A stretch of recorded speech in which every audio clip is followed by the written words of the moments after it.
Если вот в течение 2 дней воды не будет, все, можно про кукурузу забыть.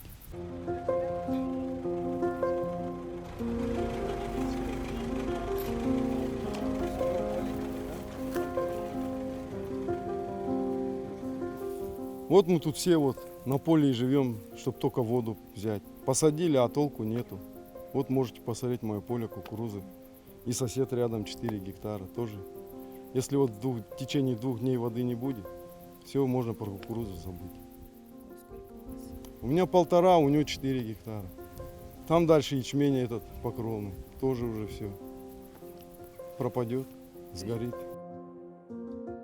Деме сажетте 9-10 киши чогулат. Учрет менен алышабыз. Ошолда биз төсүң бүтпөйсүңбү. Биз бuyakta 1 гектар жерибиз бар, 2 күнө береге атабыз.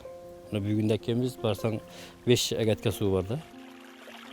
Бир гана дыйканчылык да. Бул жакта жумуш жок да, кыскасы. Азыр жумушчуларды эле алып чыкканбыз, ага деле эптеп тийин бизди айылда тааныгандыктан перести сатып, андан кийин беребиз деп алып чыгып иштетип атабыз да.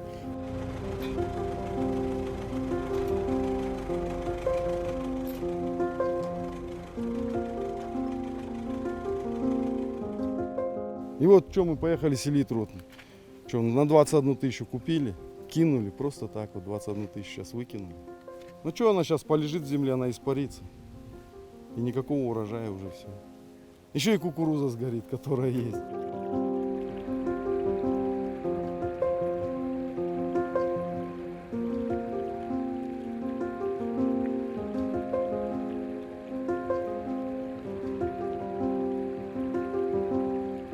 В первую очередь у нас сейчас, во-первых, не добавляются горные источники. Основной источник это Ордо-Токольское водохранилище. Сейчас заявок поступает много, а воды не хватает. Если горные источники дадут нам боковые протоки реки Чу, то сразу эта проблема сразу бы разрешилась.